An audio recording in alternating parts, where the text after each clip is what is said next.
AKP Dadang alami gangguan mental saat tembak AKP Ulil, polisi bantah istimewakan. Kabid Humas Polda Sumbar Kombes Dwi Sulistiawan mengatakan, Kabak Ops Polres Solok Selatan, AKP Dadang Iskandar, mengalami gangguan mental. Dwi menyebut, penyidik harus menggunakan strategi khusus untuk menginterogasi Dadang agar dia mau menjawab dengan jujur penembakan yang dilakukan terhadap Kasat Reskrim Polres Solok Selatan AKP Rianto Ulil Ansari.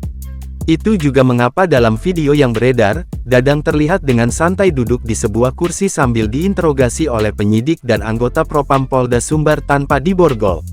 Kita saat ini menghadapi anggota yang sedang gangguan mental begitu, sehingga kalau kita nanti pakai dengan kekerasan, tentu dia nanti enggak akan terbuka. Jadi kita baik-baikin supaya dia terus terang bicaranya begitu, kata Dwi saat dihubungi, Jumat tanggal 22 November tahun 2024.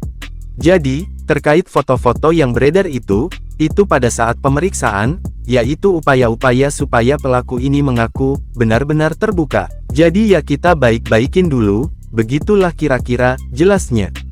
Dwi memastikan Polda Sumbar akan melakukan memberikan sanksi, baik etik maupun pidana untuk AKP Dadang.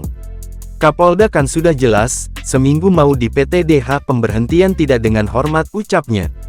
Sebelumnya diberitakan, kasus polisi tembak polisi terjadi di Mapolres Solok Selatan, Sumatera Barat, sekitar pukul 0.43 waktu Indonesia Barat, Jumat tanggal 22 November tahun 2024. Kabak Ops Polres Solok Selatan AKP Dadang Iskandar 2 kali menembak Kasat Reskrim Polres Solok Selatan AKP Rianto Ulil Ansari di bagian wajah dalam jarak dekat.